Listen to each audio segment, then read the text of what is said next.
In a dark world, remember to be the light. Welcome to Black Swan Revelations. Here is your host, the Black Swan himself, Shane. All right, welcome to Black Swan Revelations. My name's Shane, and today just going to make a quick little video. Just a quick video. The weekend is here. What were my thoughts after the presidential debate last night? I watched the entire debate. I even watched up to the debate probably 30 minutes before. I actually recorded it live. I did a live stream last night, so if you want to check that out, every once in a while I would jump in, share my thoughts, and then also share some of the comments as well. So you can watch it. I think we went 2 hours or so. But what are my thoughts? The first thing is, I was predicting that there is going to be a little bit more trauma in regards to Donald Trump's earpiece, basically his microphone, I should say, that they would turn it off more. I thought we were going to see something like Donald Trump trying to make a point and his mic wouldn't be turned on, but that wasn't the case. I thought it was actually interesting that it seemed like it was orderly, like there was no back and forth shouting match, that no cutting each other off, all that kind of stuff. So from that perspective, I liked the idea of how they ran the debate. I thought it was pretty good considering it's run by CNN. That was a bit of a surprise to me, but the pacing with Joe Biden, you could see like people were just waiting for him to crash and burn, and he didn't let them down. He did not let them down. He crashed on several occasions. You know, it's almost like when you're trying to teach a kid how to ride a bike, and when they're on the bike, they're so confident. They're like, no, take off the training wheels. I can do this. And you're like, I just built the bike. I just put it together. And now I'm going to show you how to ride the bike with training wheels. And they're like, nope, I'm going to ride this bike. And you're like, are you sure? Yes, I'm sure. Okay. I'll even buy you an ice cream if you just let me teach you how to ride this bike. Nope, I don't want any ice cream. Okay. Take off the training wheels, put them on the bike. Do you want a helmet? Nope, no helmet. Off they go, right into a telephone pole. And you go to help them up, and they're like, I don't want any help.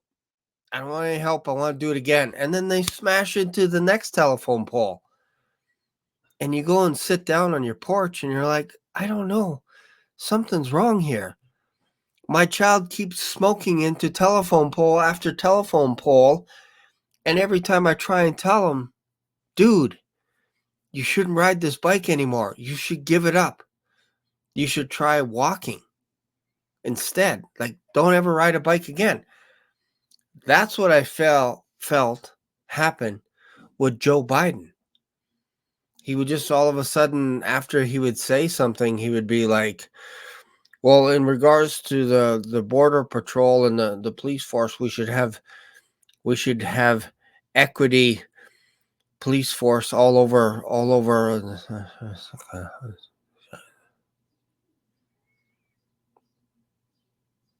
Hoping that maybe nobody's noticing.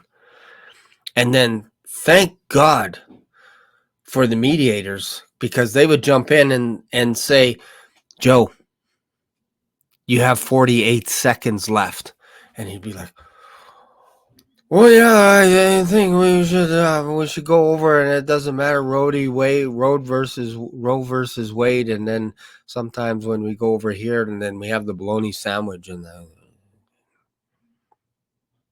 and even Trump tried to help him out and save him some of the dignity by jumping in at the end and just going, you're right. You didn't help anything. You actually wrecked this country, inflation, whatever. You didn't help things. So he would actually help Biden by jumping in and then continuing almost as though Joe Biden finished his thought.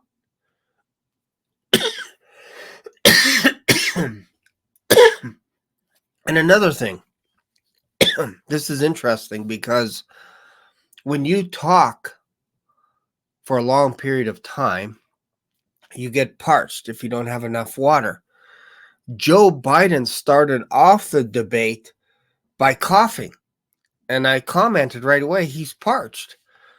What does that mean? Well, he's been coached for probably weeks on end as to what to say and how to shout and all kinds of stuff. And so he was done by the time he started.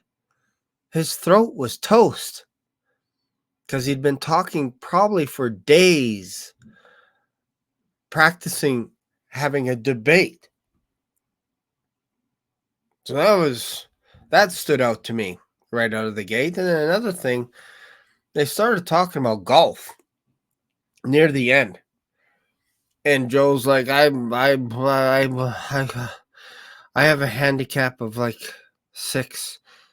And Trump's like, no, you don't. And he's like, okay, it's 8. It's 8. My handicap's 8. And he's like, I could outdrive you. I know I can. And it was like, you're 80 some years old. Now, I know Trump is up there in age. I think he's 79, something like that. But you could tell the train was going off the rails for Joe Biden. And then CNN put up the stat at the end, a poll at the end saying, who do you think won the debate? I wouldn't have done that. If I was a Democrat, I would have said, no, don't put any polls up to show, because it was 96% for Donald Trump and 4% for Biden, give or take a couple of percentages. So I wouldn't have done that. But yeah, if I was a Democrat, I would be embarrassed. If I was an American, I would be embarrassed. If I was Putin, I would be salivating. If I was Iran, any other of these nations that are like, we don't like the U.S., I would be salivating. I would be, if I was going to pose a threat against the U.S., I'd be doing it right now. I would start my plan, because you don't want Trump as the president. If you're Putin, if you're China, you don't want that to happen. I think that's just common sense. You'd rather have Biden, and you'd rather do whatever it takes. If you're going to make a move, think of it like on a race car track. After pole position, whatever, you're racing around, you're going, and all of a sudden you're like, I only have a couple laps left. If I don't do something now, there's no chance that I'm going to win this race. I have to, on that next corner, I got to make my move, whether it's on the inside or on the outside of the track. I have to make my move now. And you can't help but think all the nations that are against Israel and against the United States of America are thinking that very thought over this weekend. They're thinking, if we're going to make a move, this would be the weakest time that the United States of America has ever been. I don't remember a time that the Democrats were this bad. You could always look at it and go, I remember when Republicans were horrible, going against Bill Clinton and Obama, and they just couldn't compete. But now it's gone to the point where it's actually embarrassing right now. Like, I felt embarrassed. You know, when you're sitting across the table from your friend and he's eating a macaroni sandwich and he has one piece of macaroni. I don't know if a macaroni sandwich is a real thing, but in this case it works. There's a piece of macaroni sitting right there and you're looking at him and you're like, I'm considered a really good friend right now, but I'm not sure if I want to tell him that he has macaroni all over his face because he's having such a great time eating his macaroni sandwich. And I don't want to interrupt that flow because he feels so good about himself, but he's got a macaroni that's just sitting here. And I think if I just knock it off, maybe that'll be better. And then it's like, no, I'm not going to tell him. And then the next day at work, you see your friend and it's been 24 hours and he still has that macaroni there. And you're like, I don't know. Should I? Is this a good time for me to tell him or no? And you don't. And then a week goes by and you see a whole bunch of macaroni all over his face. And now you're realizing that you're not really his friend at all. That you really don't like him because you're not even telling him that he's got macaroni in his hair. He's got macaroni stuck up his nose. He's got macaroni in his beard, and it's all over the place. That's what I feel like the Democratic Party is doing to Joe Biden.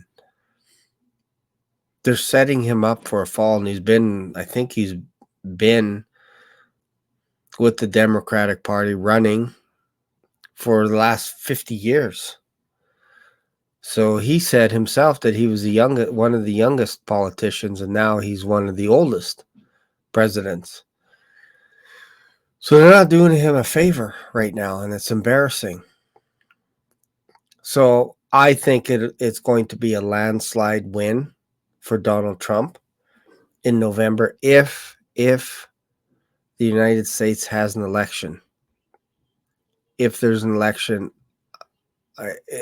you can't help but think it's going to be a massive landslide. If there's no election, all the rules are gone. Like it's a new game, it's a new world, all this kind of stuff. But if they don't throw in the towel, Trump is going to win in a landslide. I think that's just common sense. Our guy, Trudeau's on his way out. I feel it. He's done. I feel like Canada has the potential to actually go on the upside for a change. We just have to get the right guy in. But I think we're done as a nation. And it wouldn't surprise me if we had a majority when our next election happens. I'm not sure exactly when that is, but it wouldn't surprise me if we had a majority win for the Conservative Party. It wouldn't surprise me. I'd be like, yeah, it kind of makes sense. Because if you look at a pendulum, it goes like this. It can only swing so far, and then the pendulum has to start swinging back. But you got to take advantage when it's so bad. This is where you got to start positioning people to get ready, because that pendulum is going to start coming back in the other direction. And I think the United States, the pendulum will actually swing towards Donald Trump unless somebody intervenes and messes it all up, and then you have to declare martial law, whatever it is. But otherwise, I think we're both Canada and the United States is in a good position to take advantage of this situation and turn the ship around. That's my humble opinion. And feel free to share your thoughts. That's it for today's video. Don't forget to join us Sunday night as we talk about the rise of the Nephilim. So that's going to be interesting. We're going to have a few panelists on board. So it starts at 5 o'clock Mountain Standard Time. So you don't want to miss it. Thanks for watching, and I'll see you in another video. Bye for now.